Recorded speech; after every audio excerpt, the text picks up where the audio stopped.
नमस्कार, आदाब, सलाम वालेकुम, सत श्री अकाल। सभी लोगों को मेरा प्यार भरा आदाब। जैसा कि आप सबको पता है कि एक दो दिन के बाद 25 तारीख से बहुत ही मुक़द्दस महीना, इबादत का महीना रमज़ान शरीफ शुरू होने जा रहा है। हम दिल से सभी को रमज़ान की मुबारकबाद देते हैं। अल्लाह से दुआ करते हैं कि इस कोरोना जैसी महामारी से पूरी दुनिया को बाहर निकाले, पूरे दुनिया के इंसानों को महफूज करे, हमारे देश के लोगों को, सभी लोगों को फिर से वापस अपनी ज़िंदगी, जिस तरह से हम सबकी ज़िंदगी चल रही थी, वैसे वापस लाए। और आज मैं खास करके अपने समाज के लोगों से बात करना चाहता हूं, क्योंकि अभी कोरोना के दौरान बहुत सारी एडवाइजरी जारी हुई है गवर्नमेंट ऑफ इंडिया और गवर्नमेंट ऑफ उत्तर प्रदेश की तरफ से। उसको लेकर तमाम बातें हैं, चूंकि हमारे समाज के लोग उनके बीच हैं। आपने देखा होगा, ये ऐलानात हुए हैं, तमाम आलिम दीन ने किए हैं, तमाम मुस्लिम धर्म गुरुओं ने किए हैं। सरकार की तरफ से बार बार इस तरह के ऐलानात हो रहे हैं कि इस वक्त जब से लॉकडाउन हुआ है पूरे देश में, तब से अभी तक किसी भी धर्म के कोई भी बड़े आयोजन या कोई भी इस तरह के जुलूस या कोई भी सार्वजनिक स्थल पर कोई प्रोग्राम करने के लिए सबको रोक दिया गया है। वो इसलिए क्योंकि सबकी जान की हिफाजत ज़रूरी है और इसमें सबकी सहभागिता, सबकी भागीदारी भी ज़रूरी है। हम अपने आप को जब सुरक्षित रखेंगे तभी हम अपने परिवार को सुरक्षित रख सकते हैं, तभी हम अपने आस पड़ोस के लोगों को सुरक्षित रख सकते हैं।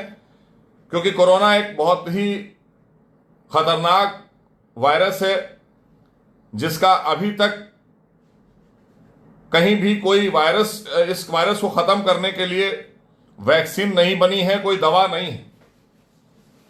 इसलिए बहुत जरूरी है कि हम सबको इससे बहुत सतर्क रहना होगा और खुद से अपनी अपनी हिफाजत करनी होगी। सरकार एडवाइजरी जारी करती है, सरकार एक आपको राय देती है कि इस तरह से आप इसका अनुपालन करिए, लेकिन हम सबकी जिम्मेदारी है, बचने के लिए हम ही इसके लिए सही उपाय कर सकते हैं, ऐसा हमारा मानना है। खास करके अपने मुस्लिम भाइयों से, मुस्लिम भाई बहनों से, एक मुकद्दस महीने की शुरुआत रमजान की परसों से हो जाएगी। डॉक्टर्स ने, तमाम हमारे मौलानाओं ने, धार्मिक गुरुओं ने बताया है कि इसमें हम सब लोग इस पवित्र महीने में रोजा रखते हैं। राजीव बोहरा जी, बहुत बहुत आपको भी बधाई रमजान की। हम रोजा रखते हैं। रोजा खाली भूख का नाम नहीं होता है। रोजा आंख का होता है, रोजा हाथ का होता है, रोजा एहसास का होता है। हर एक की खिदमत करने का नाम रोजा है, हर एक की हमदर्दी करने का नाम। खाली भूखे रहने से ही नहीं काम चलता है। ये एक ऐसी इबादत है, इस इबादत को हम ऐसे लें कि ऐसा महीना आज ऐसे दौरान आ गया है कि जब हमें घरों में बैठकर इबादत करनी है। घरों में बैठकर जब हम इबादत करते हैं तो हमारे सामने बहुत सारे अपने इमाम पैगंबरों की हदीसें भी आती हैं जिन्होंने मानवता के लिए बहुत काम किया है, और ये उसी की कड़ी में जुड़ता है। क्योंकि इस दौरान हम तमाम उन गरीब भाइयों की परवाह करते हैं जो भूखे होते हैं। बहुत से लोग रोजे में रोजा आफ्तार करवाते हैं। तो इस तरह की चीजें जो हम करते हैं उसका मकसद यही है कि मानवता को कैसे बचाया जाए, कैसे इसको आगे बढ़ाया जाए, एक अच्छा इंसान कैसे बना जाए। क्योंकि इबादत खाली हमारी नमाज और रोजे और इससे हज करने से नहीं चलेगा।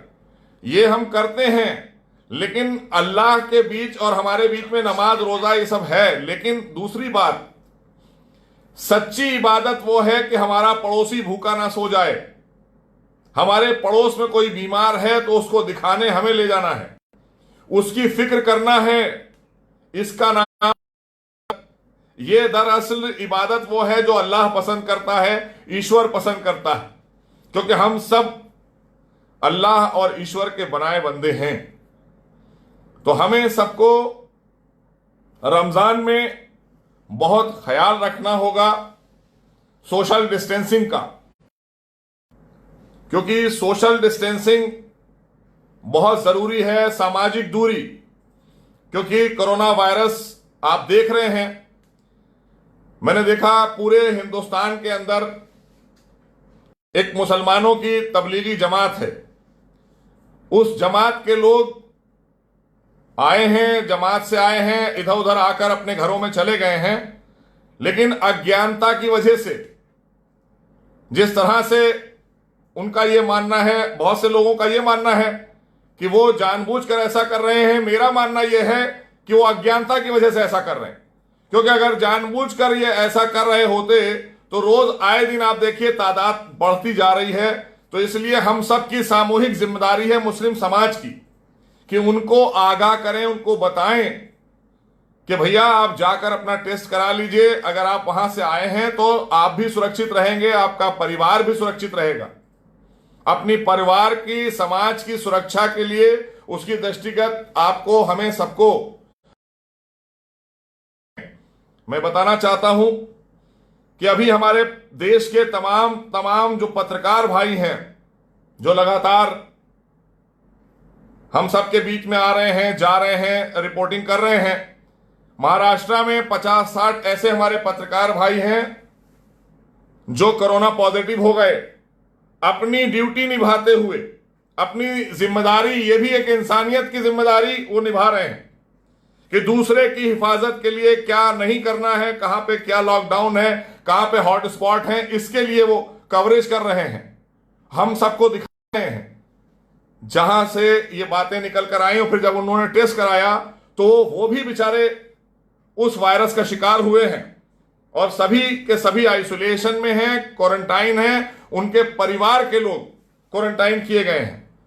तो अब आप सोचिए कि कितना बड़ा समूह जो देश हित में, जनहित में काम कर रहा है, जिसको चौथा स्तंभ बोलते हैं, वो अपनी ड्यूटी निभाते हुए आज कोरोना पॉजिटिव भी हुए हैं, लेकिन किसी से शिकवा नहीं कर रहे हैं, किसी से शिकायत नहीं कर रहे हैं। वो कि कोई ये कहे कि साहब, अरे साहब हमको तो बिना वजह के लिए भेज दिया गया कवरेज करने के लिए। वो अपनी ड्यूटी निभा रहे थे सतर्कता के साथ भी, कि वो मास्क भी लगाए थे, सैनिटाइज भी किए हुए थे, लेकिन उसके बाद भी बेचारे वो सब हमारे मित्रगण कोरोना पॉजिटिव हुए हैं। हम दुआ करते हैं अल्लाह से, ईश्वर से कि वो जल्दी से जल्दी ठीक होकर वापस अपने काम पर आए। 14 दिनों का लॉकडाउन, 14 दिनों का उनका क्वारंटाइन होता है। तो हम बताना ये चाहते हैं अपने मुस्लिम समाज को कि अक्सर इस तरह की बातें निकल कर आई हैं, लोग कर देते हैं कि साहब हमको अल्लाह बचा लेगा।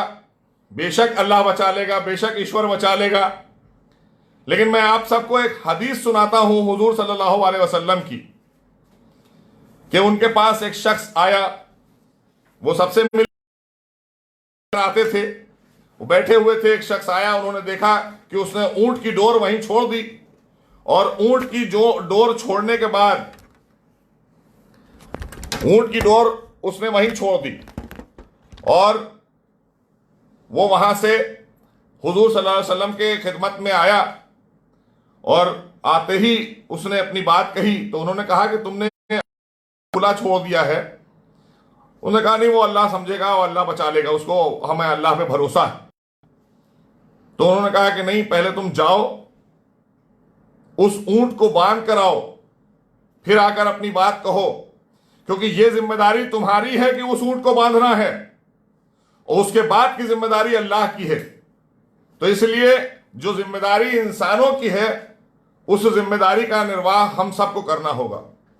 हमारी सबकी क्या जिम्मेदारी है, वो चीज भी हुजूर सल्लल्लाहु अलैहि वसल्लम ने बताई है। ये मैंने जो हदीस पढ़ी है, तिर्मिज़ी शरीफ की हदीस है, बहुत मुस्तनद किताब है मुसलमानों की। तो ऐसे ही तमाम बातें हमारे सामने आती हैं। ये कहकर खाली घर में बैठ जाना कि हमें कोरोना है, हमें अल्लाह बचा लेगा, नहीं। उसने कहा है दवा के लिए जाओ, इलाज के लिए जाओ, शिफा हम देंगे, लेकिन हमने जो लोग तुम्हारे बीच में छोड़े हैं जो तुम्हारी दवा और इलाज करेंगे, उनको मैं नहीं छोड़ा है। लिहाजा उनके पास जाओ, वो कोशिश करेंगे और वो तुम्हें बचाएंगे, हम तुम्हें जिंदगी देंगे, लेकिन काम करेंगे वो लोग। तो इसलिए आप सबसे हमारी हाथ जोड़कर गुजारिश है कि आने वाले रमजान के महीने में हम सबको एक अच्छा, बहुत ही नेक इंसान बनने की हिदायत का महीना, इबादतों का महीना, बहुत मुबारक महीना माना जाता है पूरे दुनिया के मुसलमानों में रमजान को। सभी लोग, अभी आप देखिएगा हमारे देश के प्रधानमंत्री, उत्तर प्रदेश के यशस्वी मुख्यमंत्री, सभी बधाई देते हैं। दुनिया के हर मुल्कों में, खासकर के हिंदुस्तान में, हमारे पास हमेशा रमजान के महीने की मुबारकबाद, अभी भी लगातार मैं देख रहा हूं हमारे फेसबुक लाइव पर लोगों की मुबारकबाद आ रही हैं। तो सब जानते हैं कि ये एक बहुत ही मुबारक महीना है, बहुत ही जिसमें लोग एक दूसरे की हमदर्दी, एक दूसरे की मदद, एक ये ज़कात का क्या कॉन्सेप्ट है। ज़कात इसी बात के लिए तो है कि पड़ोस में कोई भूखा ना सो जाए, तुम्हारे कोई अजीज कोई भूखे ना रह जाए, कोई और परेशान ना हो, महल्ले में तुम्हारे कोई शहर में अगर परेशान हो तो उसकी मदद करने का महीना है। इबादत पूरी तरीके से आपका ये महीना एक दूसरे के लिए समर्पित होता है, क्योंकि जब हम रोजे से होते हैं तो हम आंख का भी रोजा रखते हैं, हाथ का भी रोजा रखते हैं, अपने एहसास का भी, अपने ख्याल का भी, हर चीज पर हमें ध्यान देना होता है। तो इसलिए हम बार बार अपने तमाम मुस्लिम समाज से ये बात की गुजारिश करेंगे कि जैसा कि हमारे तमाम आलिम दीन ने, तमाम मौलानाओं ने जो बातें कही हैं, उसको लेकर हम सब आगे बढ़ें। हमारे देश के प्रधानमंत्री जैसा चाहते हैं, देश हित में, क्योंकि वतन की मोहब्बत ईमान की निशानी है। तो इसलिए हम तमाम अपने, आज खास करके क्योंकि हम अल्पसंख्यक कल्याण मंत्री भी हैं, इसलिए हम जिम्मेदारी समझते हैं कि अपने समाज के लोगों से आज हम बात करने के लिए जो आए हैं, इसमें खास करके यही बात करने आए हैं कि ये एक ऐसा महीना है जिसमें हम अपने लोगों के लिए, अपने लिए, अपने वतन के लिए दुआ भी करें, और लोगों के लिए जो गरीब हैं, समाज के गरीब ज़रूरतमंद लोगों के लिए हमदर्दी का महीना है, उनकी परेशानी में खड़े होने का महीना है, उनकी मदद करने का महीना है। इसलिए हम सब आगे बढ़कर इस महीने का जो मकसद है, जो रमज़ान का मकसद है, उसको लेकर अपनी ज़िंदगी में आगे बढ़ें और दुआ करें कि जल्दी से जल्दी पूरी दुनिया इस कोरोना से बाहर निकले और ख़ासकर हमारे देश के लोग सुरक्षित होकर फिर से वापस अपनी दिनचर्या में आएं। हम सब ऐसी दुआ करते रहें रोज़ की इबादत में, और रोज़ कर भी रहे हैं, सभी लोग कर रहे हैं, ऐसा नहीं है। पूरी दुनिया ऊपर वाले से दुआ कर रही है कि हम सबको इस परेशानी से बाहर निकाल। और हमारे उत्तर प्रदेश के यशस्वी मुख्यमंत्री, जिनके बारे में आप सभी जानते हैं, लेकिन एक लोगों में कुछ उनके बारे में एक प्रोपेगेंडा भी किया जाता है कि वो सबको नहीं और खासकर एक समाज के लिए, ऐसा नहीं है। मैं बताना चाहता हूं कि आज 2 दिन पहले उनके पिताजी का देहांत हुआ। वाकई में बड़े ही हिम्मत की बात थी कि उन्होंने अपनी माताजी को पत्र लिखा और पत्र में अपनी संवेदना व्यक्त की और सब कुछ कहा, और कहा कि हम आपके दर्शन के लिए आएंगे, लेकिन हम अभी फिलहाल नहीं आ पाएंगे क्योंकि हम 23 करोड़ जनता के मुखिया हैं, हम यहां पर 23 करोड़ जनता को कोरोना से बचाने के लिए लड़ रहे हैं, तो उन्होंने एक ऐसा पैगाम दिया है पूरे हिंदुस्तान में ही नहीं दुनिया में।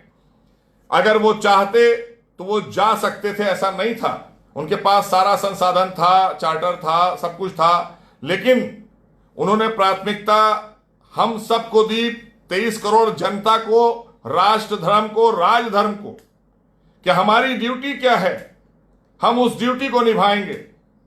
मैं अक्सर देख रहा हूं कि लोग आए दिन टीका टिप्पणी कर देते हैं, लेकिन आज मैं देख रहा हूं कि जिस तरह से उन्होंने कहा है अपने अधिकारियों से, हमारे सारे अधिकारियों को उन्होंने मीटिंग करके कहा है कि रमजान के दौरान रोजेदारों के लिए कोई परेशानी नहीं होना चाहिए, जो भी उनकी जरूरत की चीजें हैं उनके डोर स्टेप तक पहुंचना चाहिए, उनके दरवाजे तक पहुंचना चाहिए, इसका इंतजाम सरकार करेगी।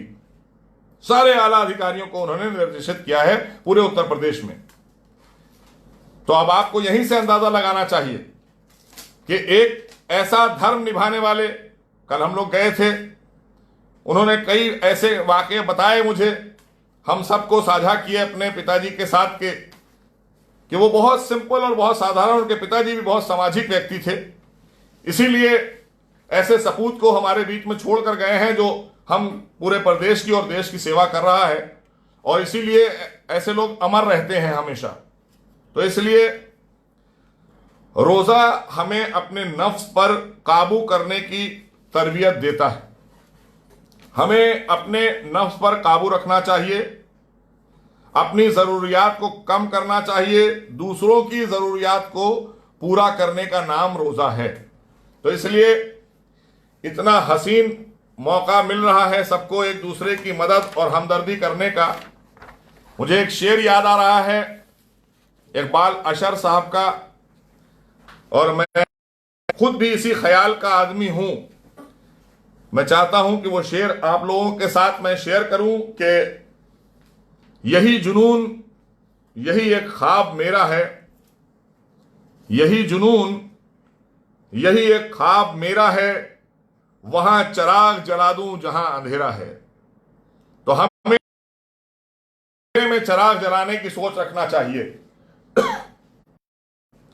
अंधेरे में चिराग वही जलाएगा जिसका रोशन जहन होगा, जिसके पास रोशनी दिखाने का कोई हुनर होगा।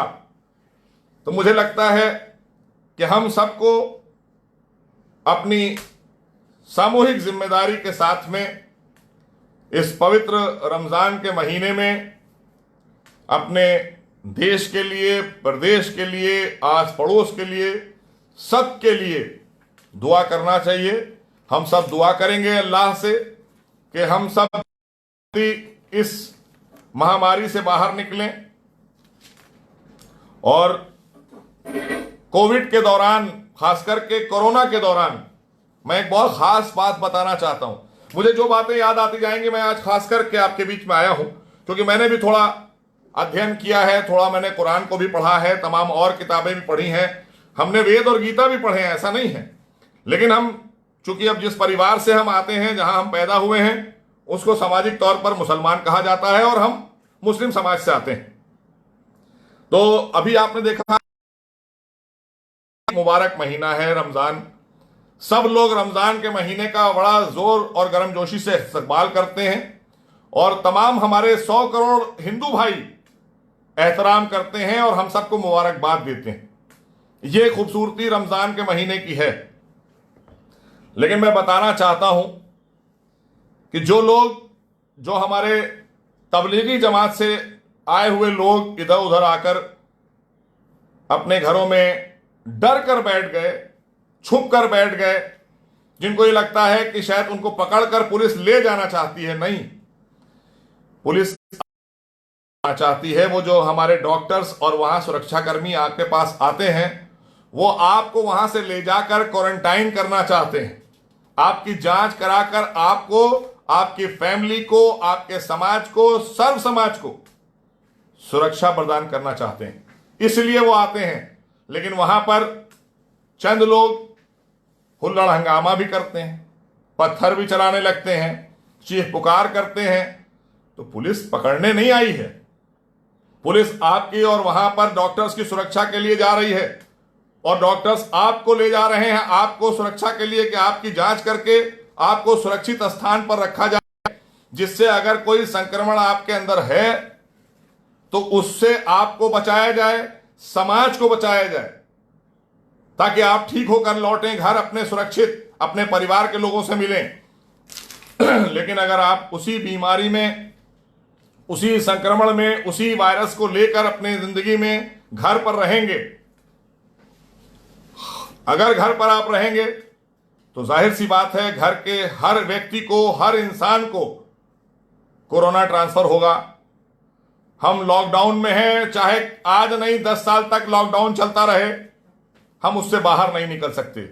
इसलिए इसको खत्म करने के लिए हम सबकी जिम्मेदारी है कि हम खुद से, अगर हमें एहसास है, हमें लगता है कि हमें कोई प्रॉब्लम हो रही है या हम कहीं ऐसी जगह से आए हैं, जैसे मैंने अभी उदाहरण दिया आपको, हमारे तमाम अधिकारी, तमाम डॉक्टर्स को पॉजिटिव हो गया तो वो बेचारे क्वारंटाइन में हैं। हमारे एक फैमिली डॉक्टर हैं, यही सिविल अस्पताल लखनऊ के हैं, मेरी अभी बात हुई उनसे 2 दिन पहले, वो भी क्वारंटाइन में हैं। क्यों?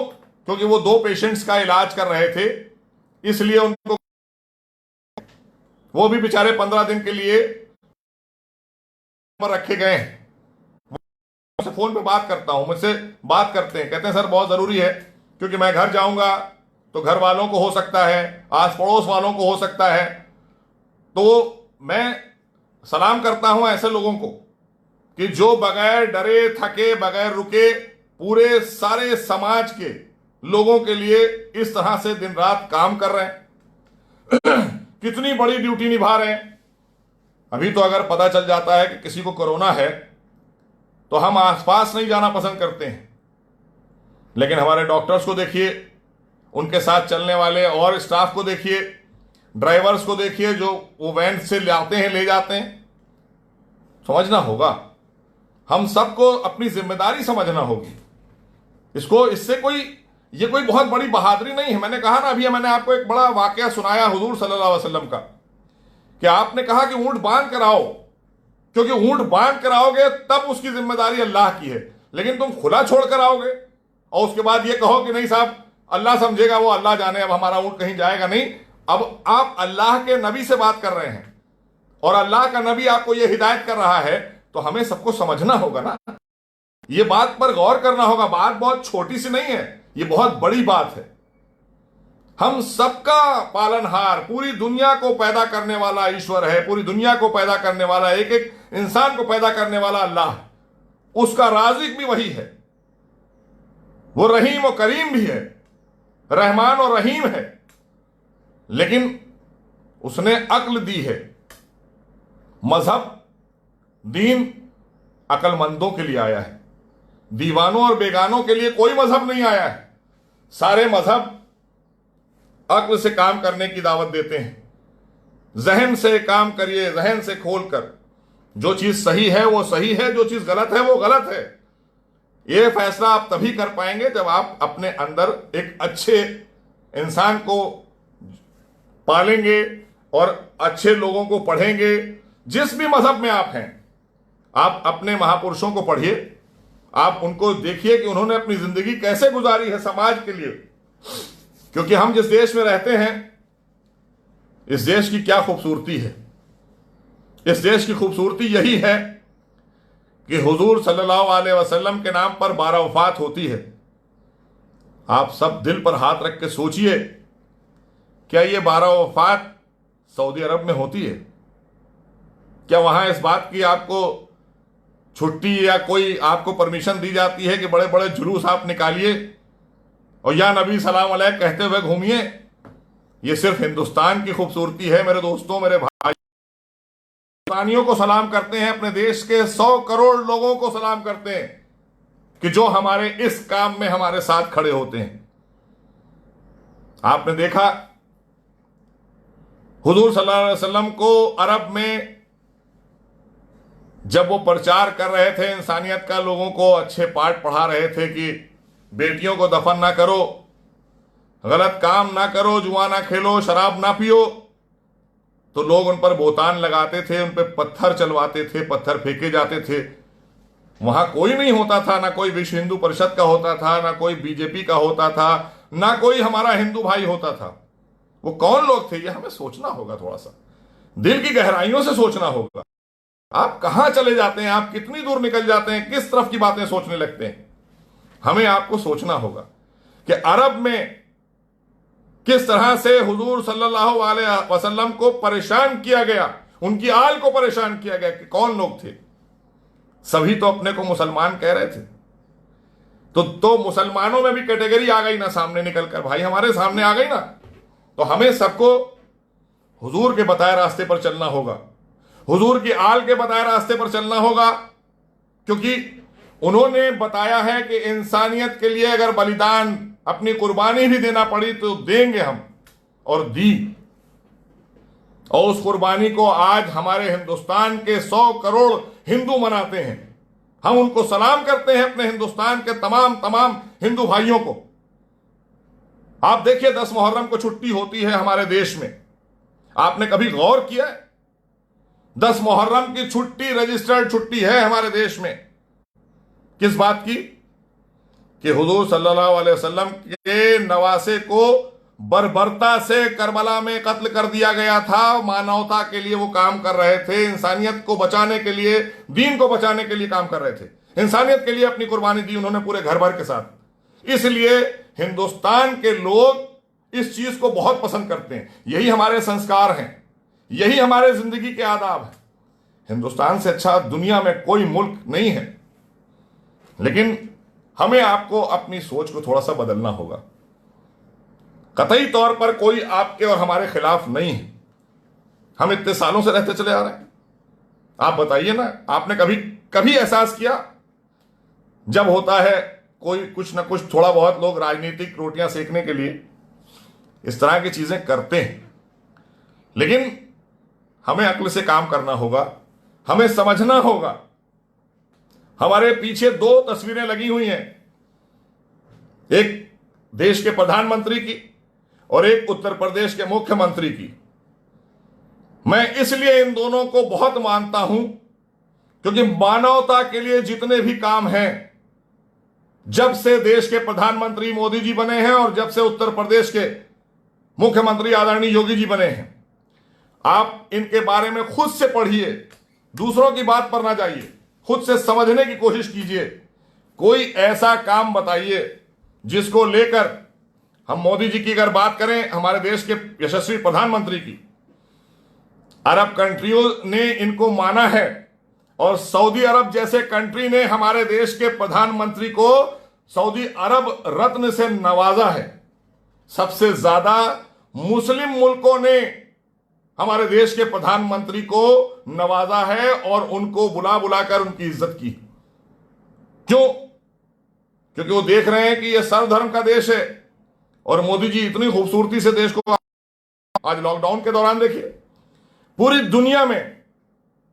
दुनिया में अगर किसी की तारीफ हो रही है तो हिंदुस्तान और हिंदुस्तान के प्रधानमंत्री की तारीफ हो रही है। क्यों? कि बहुत जल्दी और बहुत अच्छा फैसला लिया उन्होंने, देश हित में, जनहित में। उन्होंने अर्थव्यवस्था की बात के बारे में नहीं सोचा। लोगों ने कहा, अरे साहब, बहुत से लोगों से बात हम लोगों की होती, ऐसा हो जाएगा, वैसा हो जाएगा। उन्होंने कहा इंसानी जानें बचना बहुत जरूरी है। हमारा कृषि प्रधान देश है, हम फिर खड़े हो जाएंगे, हम फिर आगे बढ़ जाएंगे। लेकिन जरूरत इस बात की है कि पहले हमारे देश के एक एक व्यक्ति की जान बचना चाहिए। इसके लिए हम लॉकडाउन के लिए जा रहे हैं। और उन्होंने यह भी कहा कि हम राशन, खाद्य सामग्री की कमी नहीं होने देंगे। हमारे पास अकूत भंडार है देश के 130 करोड़ लोगों के लिए, और दवाओं की भी कोई परेशानी नहीं होने देंगे। दवा का भी हमारे पास सारा इंतजाम है। आज 1.5 महीने का लॉकडाउन हो गया है। बहुत कड़वा सच है। विपक्ष के लोग दाएं बाएं कुछ ना कुछ बातें करते रहते हैं, लेकिन सच्चाई में कोई बात बताइए कि क्या कहीं से कोई शिकायत आ रही है, कोई भूखा सो रहा है? उत्तर प्रदेश के यशस्वी मुख्यमंत्री ने बार बार अपने सारे आला अधिकारियों के साथ मीटिंग कर करके यही बात के लिए निर्देशित किया है, कोई हमारे उत्तर प्रदेश के अंदर भूखा ना सो जाए। कोई का मतलब हिंदू, मुसलमान, सिख, ईसाई, कोई भी हो, भूखा ना सो जाए। इस बात को कभी आपने गौर किया है? तो जब इस तरह की सोच रखकर ये दोनों महापुरुष हैं इस दौर के, जो उत्तर प्रदेश हमारी किस्मत से ऐसा मुख्यमंत्री, जिनको एक धर्म से एक जाति, सबसे अच्छी बात तो यही है कि वो योगी हैं, महाराज हैं। शायद अगर योगी महाराज नहीं होते तो कुछ और सोच हो जाती, लेकिन हमें लगता है इस वक्त उनकी सोच में द्वेष भावना नहीं होगी, हर इंसान के लिए काम कर रहे हैं। अब हम कहेंगे तो आपको लगेगा कि वो तो भारतीय जनता पार्टी के हैं और भारतीय जनता पार्टी की सरकार है तो इसलिए मोहसिन रजा साहब नहीं, हमारे तमाम मुस्लिम धर्मगुरु मिले आकर आदरणीय योगी जी से, सुन्नी शिया सभी मसलक के लोग आए और मिले, हम बैठे, 2.25 घंटे बात हुई है मुख्यमंत्री जी से उनकी। आप उनसे पूछिएगा, उनके ख्यालात बदल गए। उन्होंने वहां भी तारीफ की और पीठ पीछे भी बहुत तारीफ करते हैं कि जैसा हम समझते थे जाता था उससे कहीं ज्यादा बेहतर, अच्छे और हमारे मुख्यमंत्री लोगों के लिए गरीब परवर हैं, उत्तर प्रदेश के लोगों की चिंता करने वाले। तो इसलिए हम सब इस वक्त जो लॉकडाउन है, लॉकडाउन के दौरान उनकी फिक्र कर लें जो लोग रोज घरों से काम करने निकलते थे और काम करने के बाद शाम को कुछ पैसे कमा कर लाते थे, उनकी जीविका चलती थी। आज सच में उन लोगों के लिए काम करने की जरूरत है। हम सब उनकी फिक्र करें, क्योंकि ये हमेशा नहीं रहेगा ऐसा दौर। आज एक ऐसा वक्त आया है, ये एक इम्तिहान की घड़ी है और इम्तिहान की घड़ी सब्र से ही पूरी हो सकती है, घर में बैठकर ही पूरी हो सकती है। इम्तिहान हमेशा सब्र और तहम्मुल से दिया जाता है, तब उसमें आपको कोई रिजल्ट मिलता है। एक बार आपको एक वाकया सुनाता हूं अपने हजरत सुलेमान नबी का, कि उनके दौर में जब उनकी हुकूमत थी, अल्लाह ने उनको हुकूमत दी थी, उनके दौर में, जनाब सुलेमान नबी के दौर में, एक शख्स बाजार से एक परिंदा ले आया, परिंदा खरीद कर लाया। तो परिंदे को पिंजरे में रख लिया उसने, वो बड़ा चहचहा रहा था परिंदा तो बड़ा खुश हो रहा था, वो अच्छे पैसे देकर वो खरीद लाया और उसने लाकर उसको कहीं केज में, जाल, पिंजरे में टांग दिया। और जाहिर सी बात है वो अपने बच्चों को खुश करने के लिए अपने लिए परिंदे को ले आया। परिंदा खूब कसकस के चीख रहा था, चहचहा रहा था। एक दिन एक परिंदा उसके पास आता है और उससे कुछ बात करके चला जाता है। फिर वो परिंदा बोलना बंद कर देता है, फिर वो परिंदा बोलना बंद कर देता है। तो 2-3 दिन जब वो नहीं बोलता है तो वो परेशान हो जाता है उसका मालिक। फिर वो शिकायत के तौर पर हजरत सुलेमान नबी के पास लेकर आता है कि हजरत, मैं इस परिंदे को बाजार से खरीद कर लाया था और पिंजरे में रखा था, ये बड़ा चहचहा रहा था, बड़ा बोल रहा था, बड़ा अच्छा लग रहा था, और इधर 2-3-4 रोज से इसने बोलना बंद कर दिया है। पूछा, भाई क्या मामला है, क्यों नहीं आप बोल रहे हैं? तो क्योंकि वो जो ईश्वरीय दूत या पैगंबर होते हैं वो हर जबान में बात कर लेते हैं। तो उन्होंने परिंदे से पूछा, तो उसने कहा कि हजरत, मैं बहुत रो रहा था, मैं चीख रहा था, मैं अपना गिड़गिड़ा कर बयान कर रहा था अपनी बातें कि मुझे इस पिंजरे में मत बंद करो, मेरे सब साथी आजाद हैं, उड़ रहे हैं, मुझे पिंजरे में ना बंद करो। तो मेरे मालिक को अच्छा लग रहा था, वो कह रहा था कि बहुत अच्छा बोलने वाला परिंदा है, मैं तो यही लूंगा, और वो मुझे खरीद कर ले आया। लेकिन मेरा एक दोस्त आया, उसने मुझसे कहा कि तुम तो देख रहे हो कि मैं कैसा हूं, मैं पिंजरे में बंद हूं, तुम आजाद हो।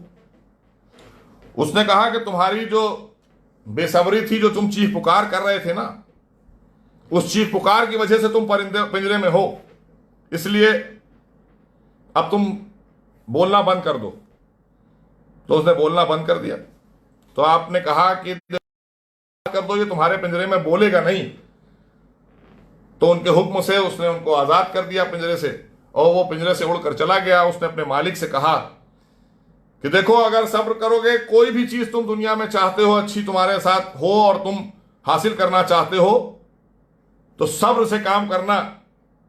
यह सबक मैं तुमको भी देकर जा रहा हूं, जो सबक मेरे दोस्त ने मुझे दिया था। तो इसलिए इन्ना लामा साबरीन, अल्लाह सब्र करने वालों के साथ है। ये मैंने और आपने तमाम अपने आलिम दीन से सुना है। तो इसलिए हम आप सबसे बार बार यही गुजारिश करेंगे कि परसों से शुरू होने वाले रमज़ान को अपने घरों में बैठकर, हमने तो एक चीज़ और भी कही, क्योंकि अभी कुछ दिन पहले तक हमारे पास इंफॉर्मेशन टेक्नोलॉजी का डिपार्टमेंट भी था, साइंस टेक्नोलॉजी का भी डिपार्टमेंट था।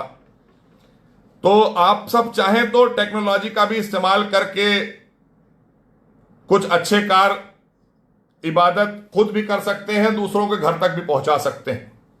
जैसे हम सब देखते हैं कि जब खाली दिनों में कोरोना नहीं है तो मस्जिदों से अजान जो होती है वहां से भी लाउड स्पीकर से जो आवाज़ आती है, वो भी एक टेक्नोलॉजी है कि लोगों तक आवाज़ पहुंचाना, उनको बताना कि आप अपने घर में भी नमाज पढ़ सकते हैं, अब नमाज का वक्त हो गया है। इसलिए एक अजान आती है, अल्लाह अकबर की आवाज़ें आती हैं। लेकिन टेक्नोलॉजी से हम घर में भी बैठकर इबादत कर सकते हैं, जैसे हम अभी बैठे हैं यहाँ। अगर हम यहाँ से का कुरान की तिलावत, तो जितने लोग भी किसी भी मजहब से जुड़े हुए हैं वो सुन रहे हैं, और जाहिर सी बात है उन तक भी हमारी आवाज पहुंच रही है और आप तक भी पहुंचेगी। तो आप सब तिलावत का भी शरफ हासिल करेंगे। तो ऐसे ही तमाम ऐसी इबादतें हैं, जैसे आप देखते हैं बहुत से अच्छे अच्छे काम करके लोग छोटी छोटी वीडियो बनाकर वायरल करते हैं। वो एक नसीहत भी होती है और एक संदेश भी होता है, एक पैगाम भी होता है। तो ये काम भी हम लोग करते हैं। तो समाज के जो लोग अच्छे हैं वो अपनी तरह से कुछ अच्छा काम करते हैं। चूंकि अब इस वक्त के हम मस्जिदों में भीड़ के साथ में नमाज या तरावी नहीं पढ़ सकते, तो हम टेक्नोलॉजी का इस्तेमाल कर सकते हैं। जहां पर हम कर सकते हैं वहां जरूर करें। बाकी नमाज है वो घर पे आप अदा कर सकते हैं, घर पे अदा करिए, एक दूसरे की फिक्र करिए, एक दूसरे के साथ में आप बैठकर, मैंने तो कहा कि अगर आप चाहें तो तरावी भी आप हर मस्जिद से, जैसे हमने अपने ग्रुप में हमारे लोग जुड़े हैं, हम यहां से अगर तरावी का तिलावत शुरू कराएं तो सभी लोग सुनेंगे। तो घर में बैठकर भी इबादत हो सकती है। तो इसलिए हम सबको इसके बारे में सोचना होगा और बातों से थोड़ा ऊपर उठना होगा। हर वक्त एक ही बात नहीं सोची जाती है, क्योंकि कोई भी मजहब, कोई भी दीन, वो भाईचारा, इंसानियत, यही बातें बताता है। और रमज़ान तो बहुत ही अच्छा महीना माना जाता है इस्लाम की तारीख में, क्योंकि ये इस महीने में शब कद्र भी आती है। तो शब कद्र की रात भी आएगी, आप पूरी रात इबादत में मसरूफ़ होंगे।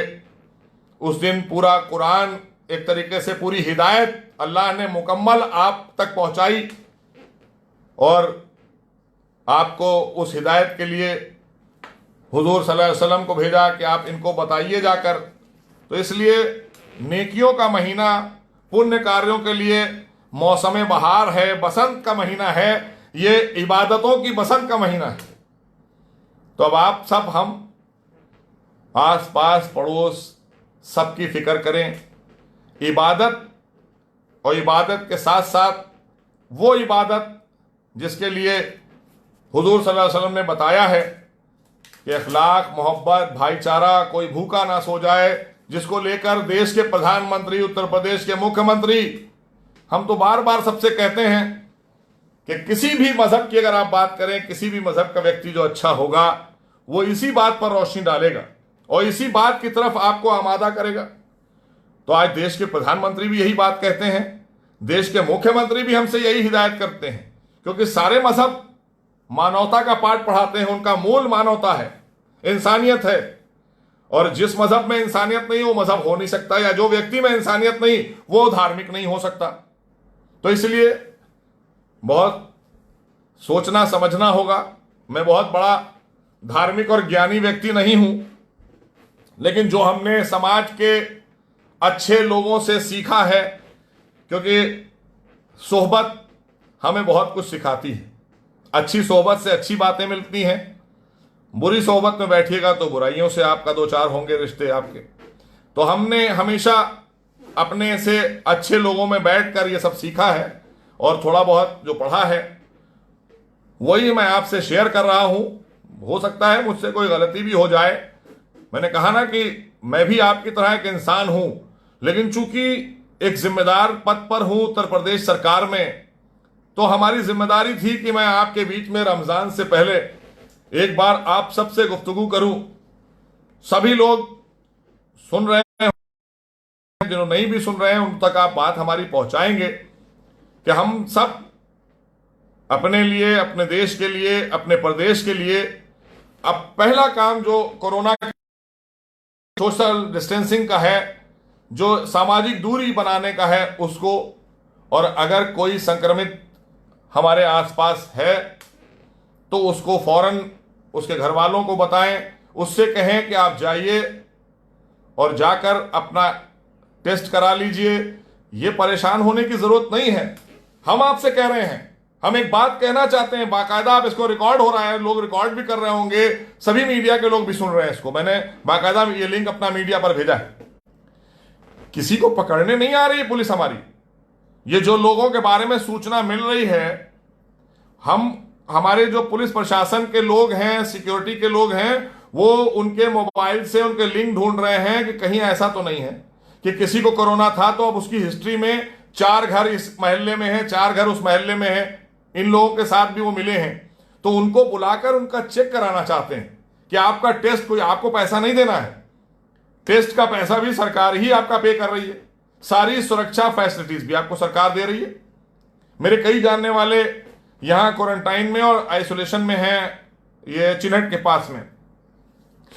वहां पर हम लोग उनसे पूछते रहते हैं, बहुत से लोग ठीक हो गए हैं। कल मेरी सीएमओ लखनऊ से बात हो रही थी, उन्होंने बताया बहुत सारे लोग ठीक होकर घर गए। तमाम मुस्लिम समाज के लोग भी ठीक होकर घर गए हैं, जो निगेटिव हो गए उनको घर भेज दिया गया। और कुछ लोग बाहर के हैं, उनके लिए सरकार दूसरे राज्यों से बात कर रही है कि भाई वो ठीक हो गए हैं, अब आप उनको ले जाइए। उनको भेजने की व्यवस्था भी सरकार कर रही है। तो इसलिए हम सबकी जिम्मेदारी है, और इसको आप बेवजह के लिए एक दिमाग पे पता नहीं क्यों इस सब बातें लेकर बैठे हैं कि ऐसा हो जाएगा और ऐसा हो जाएगा। कुछ नहीं हो जाएगा, आप जाइए टेस्ट कराइए। मैंने आपको बताया था पिछले वाले अपने लाइव कि हमारे कई मंत्रीगण भी जो है क्वारंटाइन हुए और उन्होंने अपने को क्वारंटाइन किया। कई डॉक्टर्स, कई हमारे पत्रकार बंधु, कई हमारे और तमाम लोग जो सर्विसेज में हैं। जब ऐसी बात हो जाती है तो हम सुरक्षा की दृष्टि से उनको एक ऐसी जगह ले जाकर सुरक्षित जगह पर क्वारंटाइन मिलता है, ताकि वो वहां पर सुरक्षित भी रहें और उनका संक्रमण वहीं खत्म हो, दूसरे तक ना ट्रांसफर हो। इसकी सुरक्षा और इसकी रक्षा के लिए उनको ले जाकर वहां रखा जाता है, और वहां हमारे ही आप जैसे लोग उनकी खिदमत भी करते हैं, उनको खाना भी पहुंचाते हैं, उनको दवा भी देते हैं, उनका पूरा वहां पर सारी व्यवस्था उनकी देखते हैं।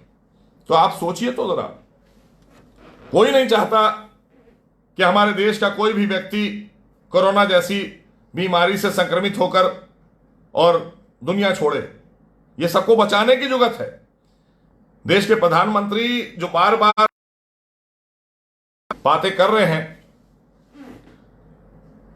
वो इसीलिए चाहते हैं कि हमारे प्रदेश, देश के एक एक व्यक्ति को हम कैसे सुरक्षित कर पाए कोरोना जैसी महामारी से।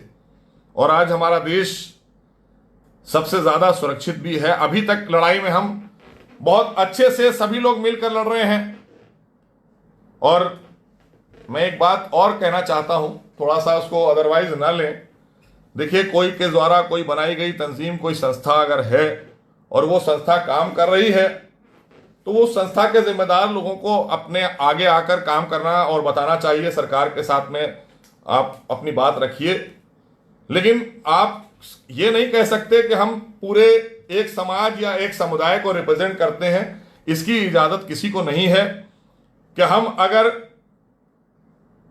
यहां पर मंत्री हैं तो हम कहते नहीं साहब हम पूरे उत्तर प्रदेश के करोड़ों करोड़ मुसलमानों को रिप्रेजेंट करते नहीं, हम सरकार को रिप्रेजेंट करते हैं। और वो जितने भी लोग हैं, चाहे हिंदू हो मुसलमान हो, लेकिन वो हमसे आकर अपनी बात कह सकते हैं। हमारे पास में अल्पसंख्यक कल्याण मंत्रालय का एक पार्ट है जिसका मैं राज्य हूं।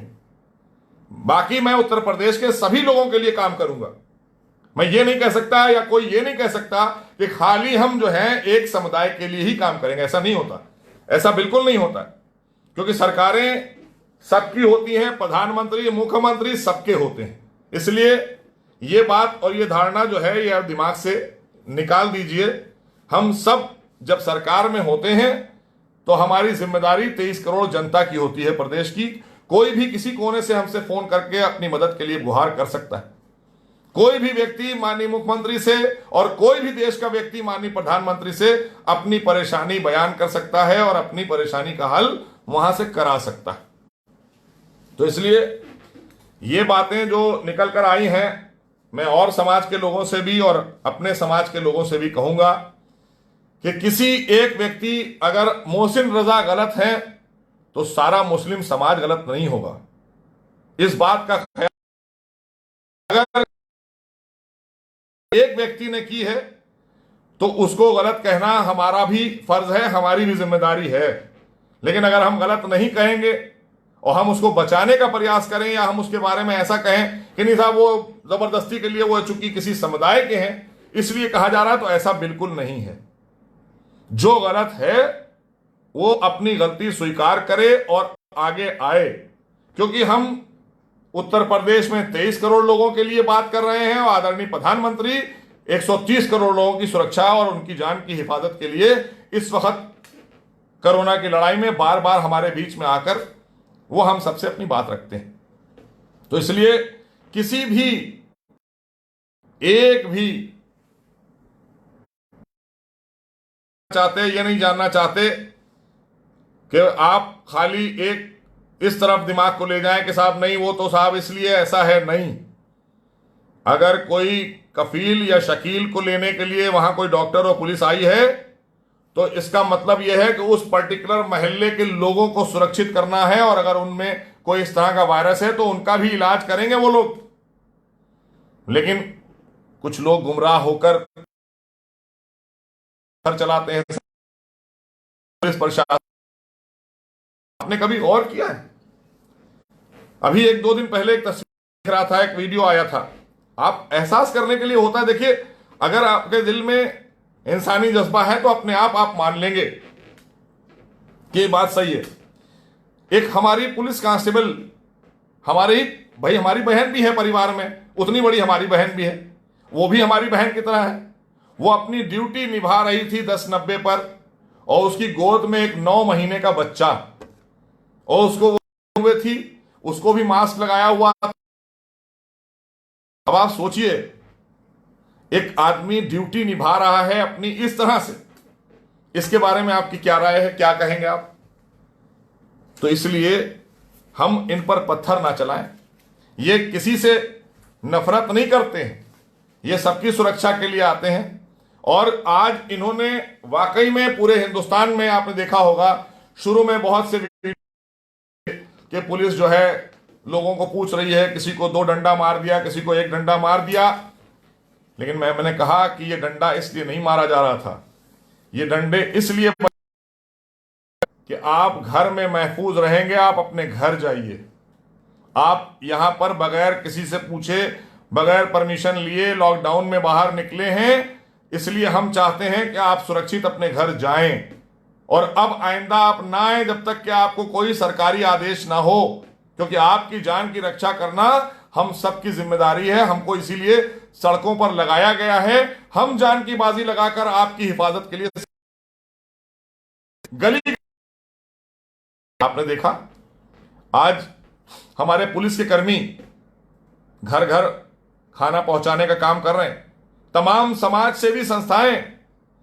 ये मैं बात इसलिए कर रहा हूं कि अब आप परसों से एक बहुत ही अपने हमारा मुस्लिम समाज जो है मुकद्दस महीने में हम जा रहे हैं और वो हमारे लिए बहुत इबादत का महीना होगा पूरा। और हम एक बात और भी कहना चाहेंगे कि जो लोग कमजोर हैं, बीमार हैं, जिनके लिए तमाम हमारे धर्म गुरुओं ने मना किया है, वो लोग इबादत करें और दूसरों के लिए हमदर्दी करें और दूसरों की खिदमत करें। रोजा, अगर आप बीमार हैं तो आप पर रोजा, ये बात हमारे तमाम धर्म गुरुओं ने कहा है अलग अलग फिरकों के।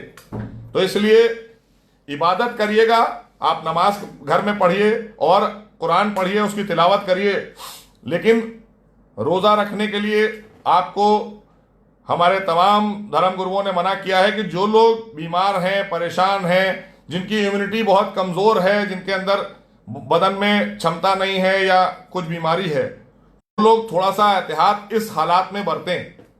तो इसलिए हमारी यही आपसे गुजारिश है कि घरों में रहकर लॉकडाउन का पालन करें और घरों में रहकर इबादत कर सकते हैं। तमाम हमारे भाई लिख रहे हैं कि मुस्लिम सुधरते क्यों नहीं। हमें लगता है कि कुछ लोग हैं जो सुधरते नहीं हैं, जिनकी वजह से आपने ये लिखा मेरे भाई, और पूरा समाज हमारा शर्मिंदा होता है उन्हीं की वजह से। क्योंकि एक जमात ने अगर कोई गलती करी है, उसको लेकर अमित त्रिपाठी जी आपने लिखा कि मुस्लिम सुधरते क्यों नहीं। तो भाई, मुस्लिम तो हम भी हैं। आपको क्या हमारे में कोई कमी नजर आती है? हमने कोई गलती कर दी है? अगर कर दी हो तो बताइए, मैं आपसे क्षमा प्रार्थी हो जाता हूं। लेकिन दूसरे की वजह से मुझे शर्मिंदगी हमारे समाज को उठाना पड़ रही है, यह बात बिल्कुल सही है। हम इस बात को जरूर मानेंगे। अभिनव दीक्षित जी, आपका भी धन्यवाद।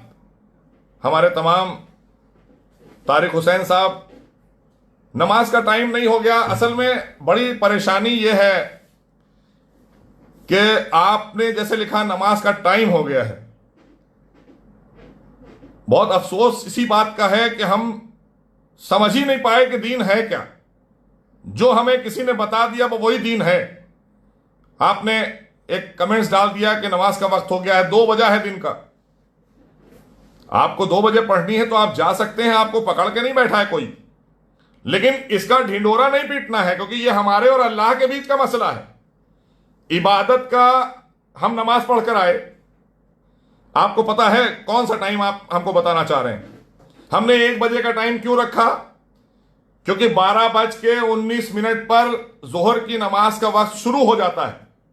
अब 12 बजे से लेके और जोहर का नमाज जब तक रहता है 12:15 से लेके, उस वक्त के बीच में आप जब चाहें पढ़ लें। लेकिन आपको लोगों ने इस तरह से अजीब तरह का इस्लाम बता दिया है, अजीब तरह का एक जबरदस्ती का सौदा कर दिया है, जिसको लेकर तमाम लोगों में गलतफहमी है।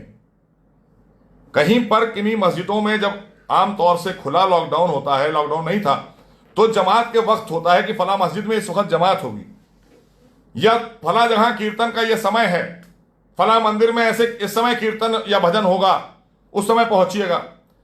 लेकिन एक जो साधारण समय होता है जोहर, असर, मगरिब, इशा, फजर का, उस टाइम पर आप पढ़ सकते हैं। आपको किसी को बताने की जरूरत नहीं है, चूंकि ये आपके और अल्लाह के बीच का मसला है। इसमें मोहसिन रजा कुछ नहीं कर सकते और ना कोई मौलाना साहब कुछ कर सकते हैं। बस वो बता सकते हैं कि भाई ये टाइम है, आप पढ़ लीजिए। तो बहरहाल आपने लिखा था तो मैंने आपको बता दिया, आप जा सकते हैं और पढ़ के आ सकते हैं। लेकिन हम सबको इस वजह से हम बार बार अपने तमाम और भाइयों से बात कर रहे हैं। हमारे बहुत सारे बहुसंख्यक भाइयों के लगातार मैसेजेस मैं देख रहा हूं, लगातार, कि वो मुबारकबाद दे रहे हैं कि काफी सारा। आप देखिए पूरे देश के अंदर, हमारा देश 130 करोड़ का देश है और 130 करोड़ के देश में इस 1.5 महीने के अंदर इतने बड़े बड़े आयोजन होते थे हमारे तमाम बहुसंख्यक समाज के, खासकर के सनातन धर्म के हिंदू भाइयों के। एक भी प्रोग्राम कहीं ऑर्गेनाइज नहीं किया गया, एक भी कार्यक्रम आयोजित नहीं किया गया, कहीं से कोई सूचना नहीं आई।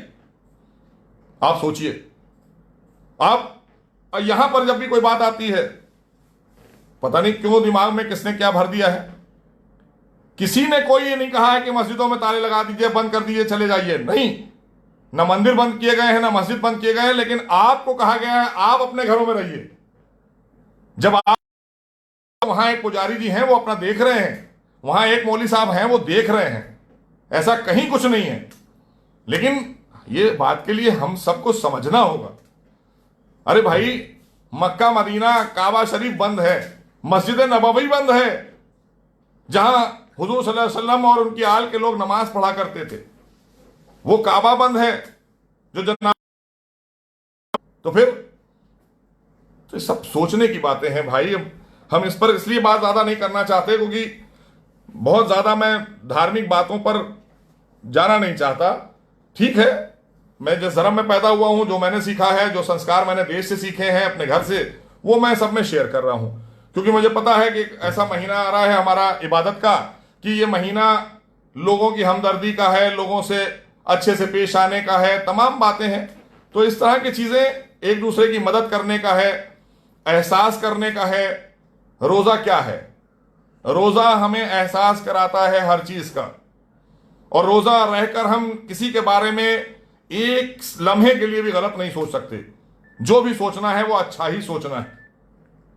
तो इसलिए आप हम सब मिलकर अपने देश के और प्रदेश के हित में इस वक्त और एक दूसरे के लिए कोरोना जैसी लड़ाई में बढ़ चढ़कर हिस्सा लेते रहें, और एक दूसरे को फोन कर करके उनकी फिक्र करते रहें, उनसे बताते रहें कि हम घरों में रहकर ही सुरक्षित हैं। घरों में रहेंगे तो हम सुरक्षित रहेंगे। हम घर में नहीं रहेंगे, बाहर निकलेंगे तो किसी न, देखिए, इमरजेंसी में जाना है वो बात अलग है, मजबूरी का वक्त बाहर निकलने के लिए मना नहीं है। लेकिन अगर आप समझ रहे हैं कि ये वबा ठीक नहीं है, और इस वबा के लिए अल्लाह के प्यारे नबी हुजूर सल्लल्लाहु अलैहि वसल्लम ने फरमाया है कि जब तुम्हारे देश में कहीं पर, किसी राज्य में या कहीं पर भी कोई वबा, कोई वायरस आ जाए तो वहां ना जाओ, और अगर तुम्हारे शहर में आ जाए तो अपने घरों में महफूज हो जाओ और अपनी इबादत घर में ही करो। कहा कि अगर तेज बारिश हो रही हो, तेज, तुम मस्जिद ना जाओ, तुम घर में ही इबादत कर लो। तो हमने तो वही बातें आपसे की हैं जो बातें मैंने पढ़ी हैं किताबों में, हदीसों में, और उसी बात के लिए हम आपसे भी अपील कर रहे हैं। लेकिन खास करके हमारे तमाम जो बहुसंख्यक भाइयों का एक शिकवा या एक उनकी शिकायत आती है, मैं उनसे भी कहना चाहता हूं कि हम बहुत सच्चे अच्छे हिंदुस्तानी हैं। हम सबको गर्व है कि हम हिंदुस्तानी हैं, और अगर कोई एक भी जमात कोई गलत काम कर रही है या वो है, ये उसका जवाब उसको देना होगा, वो एजेंसियों को देगी जवाब। हम उनके साथ नहीं हैं क्योंकि मैं जमाती नहीं हूं। और एक बड़ा मसला है, बड़ा अजीबो गरीब है कि अगर हम बात करें तो हमें किसी एक फिरके से देख लिया जाएगा, अगर हम सब लोगों में बात करें तो एक समुदाय से देख लिया जाएगा। तो हमें एक इंसान देखा जाए, हमें अगर इंसान देखिएगा तो मैं बहुत अच्छा नजर आऊंगा, अगर हमें मुसलमान या शिया सुन्नी देखिएगा तो शायद उतना अच्छा नजर नहीं आऊंगा। लेकिन अगर एक इंसान देखिएगा, एक हिंदुस्तानी देखिएगा, तो हम सब बहुत अच्छे एक दूसरे को नजर आएंगे। तो इसलिए हर व्यक्ति को अधिकार है, लेकिन गलत बात जो कर रहा हो उसकी पैरोकारी हमें नहीं करना चाहिए, और गलत बातों को लेकर जो लोग आगे बढ़े हैं, मैंने तो एक सवाल किया था और आज फिर अपने भाइयों से सवाल कर रहा हूं कि भाई, हम जिस परिवार में पैदा हुए हैं वो परिवार सामाजिक तौर पर मुसलमान कहा जाता है। तो मैं अपने घर में जो मुझे बता दिया गया कि ऐसे नमाज पढ़ी जाती है, ये कुरान है, ये पढ़ लो, ये हदीसें हैं, पढ़ लो, मैं पढ़ लेता हूँ। लेकिन जिस देश में रहता हूँ उसे हिंदुस्तान कहा जाता है और उस बात का मुझे बहुत फक्र है और हमेशा रहेगा। तो हिंदुस्तानी होने का गर्व है। बाकी मजहब का मामला जहां तक है तो ये तो मेरी चॉइस नहीं है, ना आपकी चॉइस है। बहुत साफ मैं कह दूं, ये आपकी भी चॉइस नहीं है, मेरी भी चॉइस नहीं है। जहां जिसको ईश्वर ने, अल्लाह ने पैदा कर दिया है वो वहां है।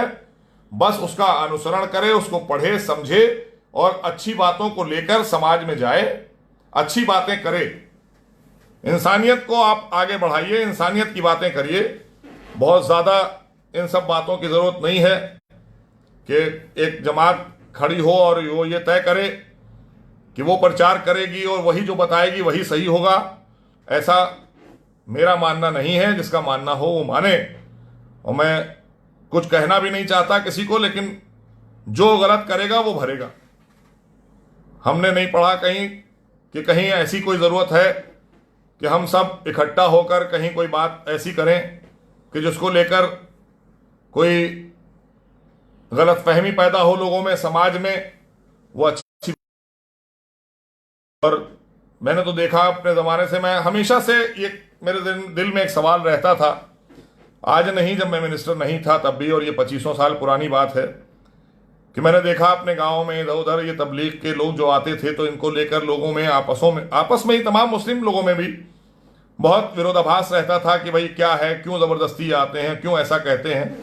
क्योंकि जो भी दीन या मजहब हमारा है वो 1400 साल पहले, 1500 साल पहले हुजूर सल्लल्लाहु अलैहि वसल्लम ने 1500 साल पहले आ गया। अब आज की तारीख में कौन है जिसको ये लग रहा है कि साहब कोई कमी रह गई थी? तो अगर आपका ये विश्वास है कोई कमी रह गई थी तो मेरा विश्वास नहीं है। कोई कमी अमी कहीं नहीं रह गई थी, कमी हम में है। हमें उस कमी को दूर करना होगा। किसी रिलीजन में कोई कमी नहीं होती, दुनिया के किसी रिलीजन में कोई कमी नहीं है। कमी इंसान अपने अंदर पैदा करता है और बाद में फिर वो दूसरे पर टीका टिप्पणी करता है। ये चीज बंद होना चाहिए, ये अच्छी चीज नहीं। हम इसके पैरोकार नहीं हैं कि हम सही हैं वो गलत है, ऐसा बिल्कुल नहीं है। वो भी सही है और हमको भी सही होना चाहिए, क्योंकि हमें जो सही बताया गया है हम उससे हट रहे हैं और हमें अपने अंदर की बात को हम बाहर ला रहे हैं जो गलत है। तो इसलिए सही बात को आगे रखिए, क्योंकि जब हम सही बात कहीं रखते हैं तो वहां 10 लोग और भी होते हैं। इसीलिए सोहबत की बात की गई है, सत्संग की बात की गई है। सत्संग में जाइएगा तो अच्छे विचार, अच्छी बातें सुनिएगा, वो बातें आप लेकर आएंगे तो दूसरे में बांटेंगे। आप अच्छे लोगों में उठिए बैठिए, संगत अच्छी रखिए। और तमाम हमारे नौजवान साथी, तमाम हमारे और भी समाज सेवी भाई, तमाम समाज के अलग अलग वर्गों के, अलग समुदाय के लोग हमसे जुड़े हुए हैं, पर अलग अलग विदेशों से, यहां से वहां से, सभी। नबी अख्तर साहब आ गए। अब थोड़ा सा मैं चाह रहा था कि काफ़ी देर हो गई है, काफ़ी लोग जुड़े हुए हैं, मैं चाह रहा था कुछ लोगों के सवाल भी ले लिए जाएं, क्योंकि जो बातें मुझे कहना थी रमज़ान से मुताल्लिक मैंने कह दी हैं, और अब कुछ बातें आप लोगों की ले लें।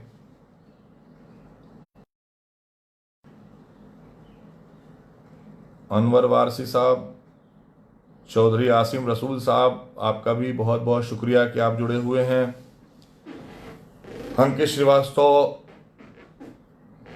नदीम अंसारी हमारे बहुत ही कर्मठ कार्यकर्ता हैं, बहुत ही अच्छे समाजसेवी हैं। रजत गुप्ता बहुत अच्छे हैं। नवाब अख्तर रज़ा जैदी साहब, आपका भी शुक्रिया। तमाम उन लोगों का भी बहुत शुक्रिया जो लोग कल से लगातार हमारे फेसबुक पर, राहुल महाकाल भक्त, हमारे छोटे भाई राहुल सिंह, उनका भी बहुत बहुत धन्यवाद करेंगे। भोलानाथ मिश्रा जी, आपका भी बहुत बहुत शुक्रिया करेंगे। अंकित श्रीवास्तव जी, अर्शी जैदी साहब, आपका भी बहुत बहुत शुक्रिया। आदाब, जीते रहिए, खुश रहिए। और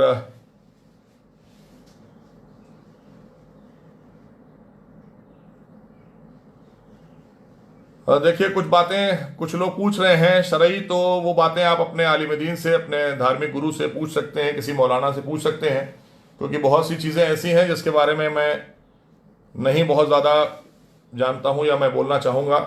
जितनी बातें मैंने पढ़ी थी उस पर मैंने आप लोगों से शेयर की हैं, लेकिन मैं बार बार कहूँगा कि जो लोग ये डर रहे हैं वो बिल्कुल इस बात को अपने दिल दिमाग से निकाल दें कि जो लोग जिनको लेने के लिए डॉक्टर्स या वैन आ रही हैं या पुलिस के लोग आ रहे हैं, वो जाएं और जाकर अपना चेकअप कराएं। अगर वो कोरोना पॉजिटिव नहीं है तो वो घर चले जाएंगे। उन्हें कोई जेल नहीं भेजा जा रहा है। जेल की कॉन्सेप्ट या जेल का तस्वुर अपने दिमाग से निकाल दीजिए। आपकी हिफाजत के लिए, आपकी रक्षा और सुरक्षा के लिए।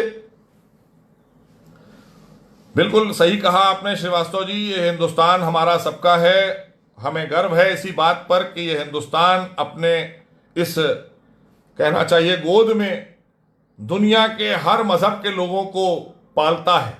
दुनिया के हर मजहब के लोग इसमें पलते हैं। यही खूबसूरती है हिंदुस्तान की, यही खूबसूरती है इस सनातनी देश की।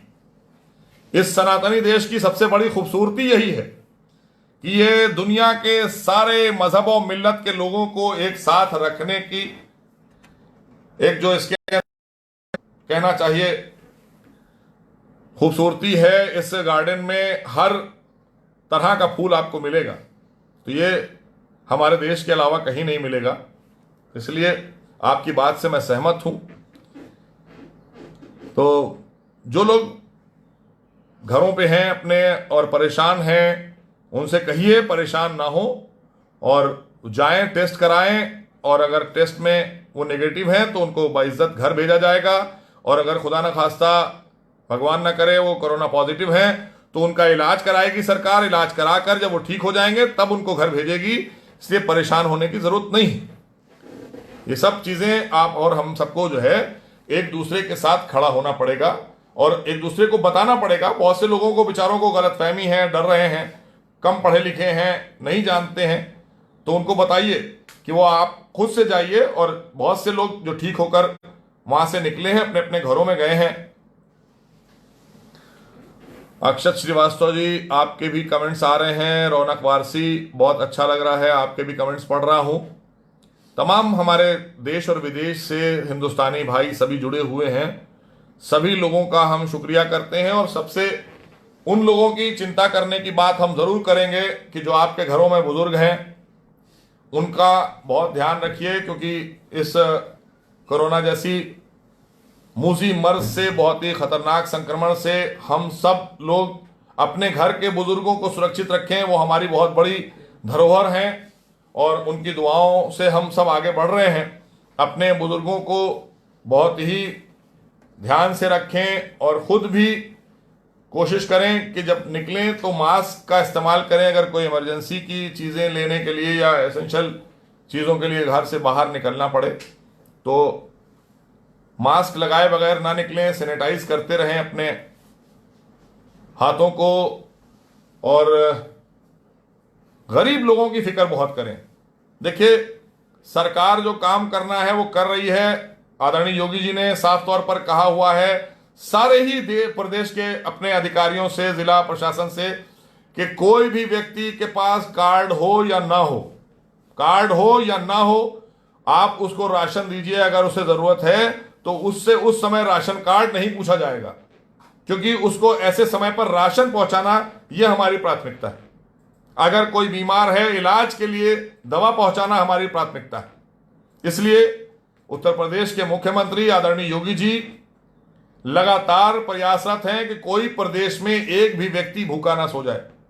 और जो लोग हमारे राज्य में दूसरे राज्यों से आए हुए हैं, ठीक हो गए हैं, उनको पहुंचाने की चिंता कर रहे हैं। और बाकी देश के प्रधानमंत्री लगातार 27 तारीख को फिर वो बैठक करेंगे तमाम उत्तर प्रदेश सहित सारे राज्यों के मुख्यमंत्रियों के साथ में, कि लॉकडाउन में किस तरह से लॉकडाउन को कहां कहां पर ढील दी जाए या क्या चीज़ों पर कैसे फैसला लिया जाए। सबकी राय के बाद ये फैसला लिया जाएगा। और हम सब उम्मीद करते हैं, क्योंकि अब सब पूरे प्रदेश के लोग अच्छी तरह से समझ चुके हैं और अच्छी तरह से जान चुके हैं अब हम देखते हैं, अक्सर हम रात में निकल के देखते हैं तो कोई चौराहे पर हमारी पुलिस अगर हो या ना हो, लेकिन लोग अपने घरों में अब खुद से, उन्हें पता है कि इससे लड़ाई में हमको खुद घर में रहना होगा, जरूरत के अलावा हमें नहीं निकलना है, बहुत इमरजेंसी है, जरूरत है तभी हम निकलेंगे। तो इसलिए हम सब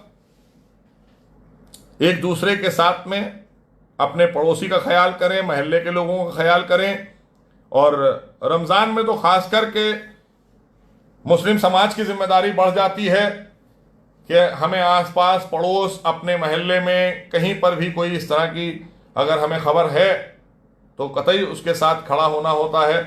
और यही इबादत कहती है, यही इंसानियत कहती है। तो आप हम सब एक अच्छी महीने की अच्छी शुरुआत यही है कि हम सब अपने आस पड़ोस के किसी भी मजहब, किसी भी जाति का कोई भी व्यक्ति हो, परेशान है, भूखा है, क्योंकि आप और हम सब जानते हैं कि कौन आदमी सुबह सब्जी बेचकर पैसे कमाकर शाम को अपना घर चलाता था, कौन मोची अपने घर से बाहर निकलकर लोगों के जूते टाकना, किसी को पॉलिश करना, उस तरह के काम करके जीवन चलाता था, कौन स्वीपर है जो लोगों के घर में झाड़ू पोछा करके अपने काम चलाता था, कौन राजगीर है जो 4 गुम्मे कहीं ढो देता था, या कोई लेबर था। तो इस वक्त क्योंकि आप समझ रहे हैं सबको घर में रहने के लिए कह दिया गया है, तो हम सबकी जिम्मेदारी है, हमें सबको उनका भी साथ देना होगा, उन्हें भी साथ में लेना होगा। वो अपने घरों में सुरक्षित रहें, लेकिन चिंता उनकी करना हम सबकी जिम्मेदारी है, क्योंकि इस समय ऐसा समय है, यह समय बार बार नहीं आता है, यह खराब समय है, लेकिन यह अवसर भी हर एक को नहीं मिलने वाला, ऐसी हमदर्दी और एक दूसरे की खिदमत करने का, जो आज इस वक्त दुनिया के एक एक व्यक्ति के पास है। अगर चाहे इस वक्त वो अच्छे इंसान, अच्छे मजहबी, अच्छे इंसान का परिचय दे सकता है, अच्छी इंसानियत का परिचय दे सकता है, क्योंकि ये नहीं पूछना है कौन किस मजहब, कौन जाति का है। अगर कोई हमारे आस पड़ोस कोई परेशान है और हमें पता चल जाए, मैंने अपने एक दोस्त को फोन किया कि गाजियाबाद में एक हमारे जानने वाले हैं, हमारे जोशी जी हैं, उन्होंने देहरादून से फोन किया, गाजियाबाद में एक फैमिली है, उसको खाना देना है, उनके पास खाने को नहीं है, और उनके यहाँ कोई बीमार भी है। तो बीमार के लिए तो चलिए उनका इलाज चल रहा है, वो आगे भी हो जाएगा, लेकिन उन्होंने कहा कि उनके खाना पहुंचना है। तो मैंने अपने मित्र हैं उनको फ़ोन किया कि भाई ऐसा ऐसा है, प्रदीप जी आप ज़रा सा देखिए, वो एक फैमिली है, उनके यहाँ खाने को नहीं है, पहुंचवा दीजिए। तो उन्होंने मुझसे कहा कि आप उनका नंबर दे दीजिए और मैं पेटीएम से उनको पैसे ट्रांसफ़र करे दे रहा हूं। तो ये जज्बे को सलाम करते हैं ना हम, क्या ऐसा जज्बा होना चाहिए कि ये नहीं उन्होंने पूछा कि हम जा पाएंगे नहीं जा पाएंगे, उन्होंने कहा पता नहीं हम पहुंच पाए ना पहुंच पाए, जबकि वो भी नोएडा में रहते हैं, लेकिन उन्होंने तत्काल ऐसे ही, एक हमारे बहुत अच्छे छोटे भाई की तरह पुष्पेंद्र जी हैं, वहां पर उन्नाव के कोई व्यक्ति फंसे हुए हैं, उनको हमारे जो पीए हैं हसन वसीम साहब, उन्होंने फ़ोन किया, तो भाई उनसे कहा कि वो परेशान है, उनकी मदद कर दीजिए। तो उन्होंने फ़ौरन पेटीएम से उनके पैसे ट्रांसफ़र किए। मैं जिनकी बात बता रहा हूं ये सब मुस्लिम समाज के लोग हैं जिनकी हमारे बहुसंख्यक समाज से मदद हुई है। तो यही इस वक्त एक मौका है और यही हमारे देश की खूबसूरती है। ये अपने आप में जो लोग इस तरह की बातें फैला रहे हैं या इस तरह की चीज़ें कर रहे हैं, उनसे हमें दूर रहने की ज़रूरत है, उनसे हमें बचने की ज़रूरत है। और जाफर मुर्तज़ा साहब, आप दुबई से जुड़े हुए हैं, उन्होंने हमारे उत्तर प्रदेश के मुख्यमंत्री और देश के प्रधानमंत्री की बहुत तारीफ लिखी है।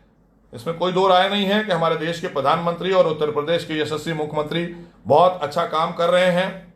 और कल से तो मैं क्या बताऊं, मैंने तो जब उनका कुछ विचार और सुने, कल उन्होंने जब उनके पिताजी के हम लोग श्रद्धांजलि में गए थे, यहाँ 5 कालिदास मार्ग पर उन्होंने जो अपने अनुभव साझा किए पिताजी के साथ के और भी पहले के, तो वो सुनकर तो लगा कि वाकई में योगी और कर्मयोगी क्या होता है, ये तो सच है। और वाकई में बहुत अच्छे इंसान हैं हमारे उत्तर प्रदेश के मुख्यमंत्री आदरणीय योगी जी। उनसे मिलने के बाद आपको एहसास होगा, क्योंकि जब आप उनको देखते हैं तो एक लोगों ने परसेप्शन बनाया हुआ है, जैसे तमाम हमारे बहुसंख्यक भाई, तमाम हिंदू भाई लिख रहे हैं कि जैसे कि ये क्यों नहीं सुधर रहे हैं तमाम, जैसे आपने एक ने लिखा कि तबलीगी जमात, तो मैं भी कहता हूं तबलीगी जमात के लोगों को कम से कम अपना एक जो एजेंडा है, जो भी उनका कुछ है, वो उसको साफ करना चाहिए कि आखिर वो क्यों कर रहे हैं, ऐसा क्या कर रहे हैं। क्या हिंदुस्तान के सभी लोग उनके साथ हैं? ऐसा नहीं है। उन्हें बताना होगा कि उनकी तंजीम क्यों कर रही है काम, ये क्या कर रही है, क्या किस मंशा के तहत कर रही है, ये वो जाने। लेकिन आम तौर से मैं साफ तौर पर ये बताना चाहता हूं कि आम मुसलमान, देश का सारा मुसलमान तबलीगी जमात के साथ नहीं है। वो एक संस्था है और संस्था जैसे तमाम संस्थाएं काम करती हैं।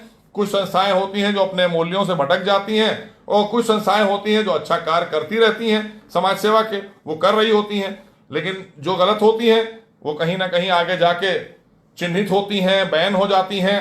तो मुझे लगता है कि इसका अब उनकी जांच भी हो रही है और बाकी तमाम अपने और जो भाई लोग हैं उनको भी मैं बता रहा हूं, बहुसंख्यक समाज के, कि आप उनको आम मुसलमान से मत जोड़िए। वो आम लोग जो हैं उनके साथ नहीं हैं। आप भी देखते हैं, आपको भी पता होगा, आसपास पड़ोस में भी पता होगा। ऐसा नहीं है कि सब लोग उनके साथ नहीं इत्तेफाक करते हैं और वो चंद लोग हैं, उनसे हमारा कोई ज़्यादा वैसा लेना देना नहीं है। और जो लोग मुझे लगता है कि इस गलतफहमी के तहत हैं कि उनसे कोई आम मुसलमानों का लेना देना है, तो आम हमारे जो हिंदुस्तान के मुसलमान भाई हैं वो सब हिंदुस्तान के ऊपर जान देने वाले लोग हैं और हिंदुस्तान में रहना और हिंदुस्तान पर बड़ा गर्व करते हैं। हुब्बुल वतनी है। हम भी भारत माता की जय बोलने में हमें कोई दिक्कत नहीं होती है, क्योंकि ये अपने आप में एक फख्र की बात है कि जिस देश में हम रहें उसकी जयकार तो हम करेंगे ही, और उसकी जयकार सभी करते हैं। और जो लोग नहीं करते हैं वो अपना जाने, उनका अपना फेल है, वो क्यों नहीं करते हैं वो उनको पता होगा। लेकिन बाकी अब थोड़ा सा मैं चाह रहा था कि बहुत देर हो गई है और आप लोगों के मैं एक आध लोगों के सवालों के जवाब भी ले लूं, लेकिन ज़्यादा लोगों के नहीं ले पाऊंगा। कुछ लोगों के एक आध सवाल के जवाब ले लूंगा।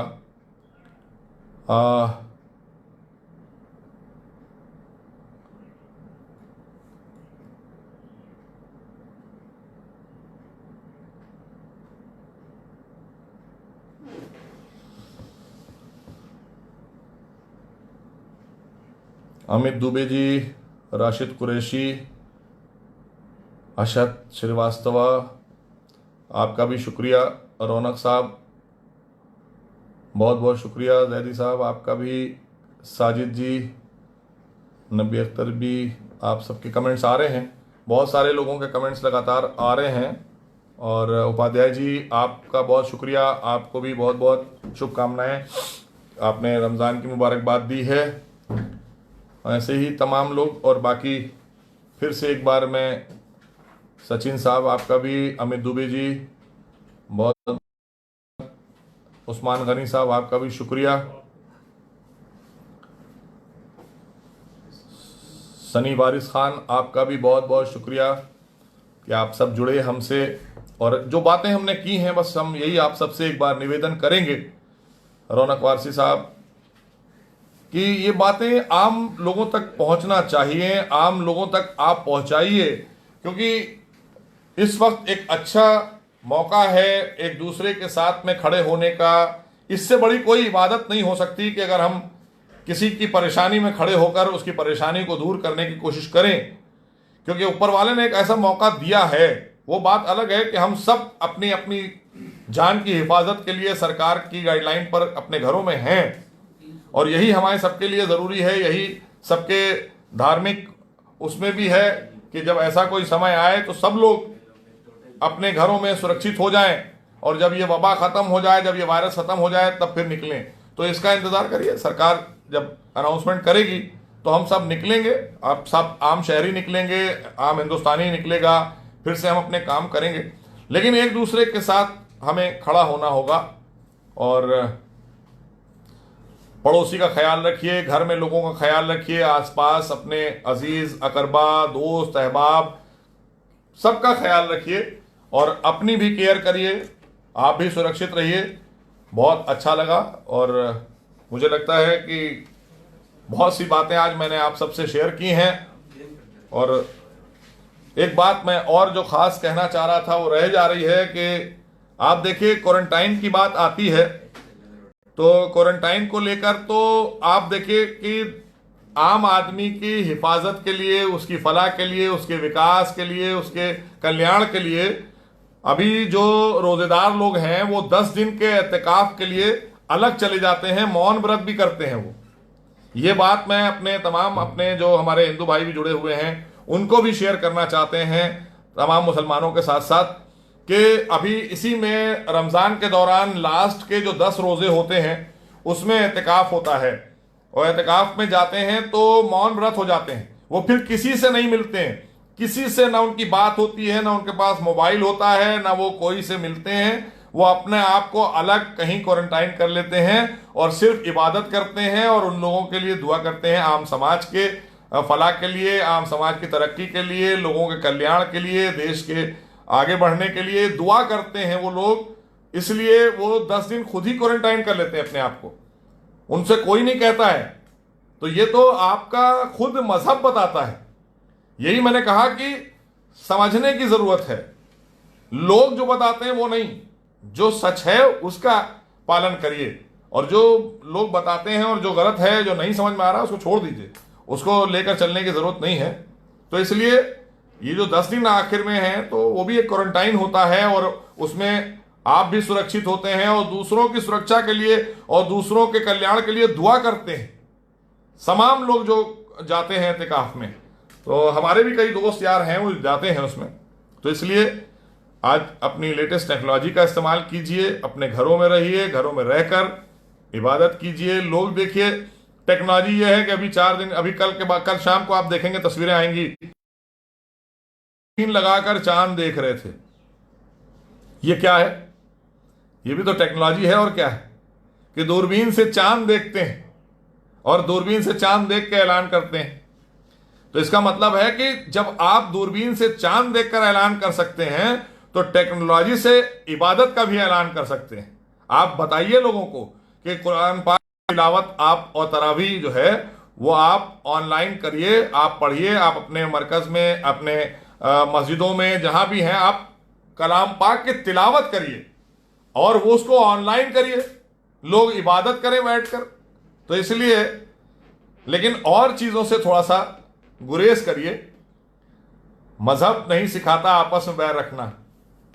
हिंदी है, वतन है हिंदुस्तान हमारा। बस यही मुझे कहना था आप सबसे। और सारे जहां से अच्छा हिंदुस्तान हमारा, हम बुलबुलें हैं इसकी, ये गुलसिता हमारा। सबको बहुत बहुत फिर से एक बार हमारे दिली मुबारकबाद रमज़ान की।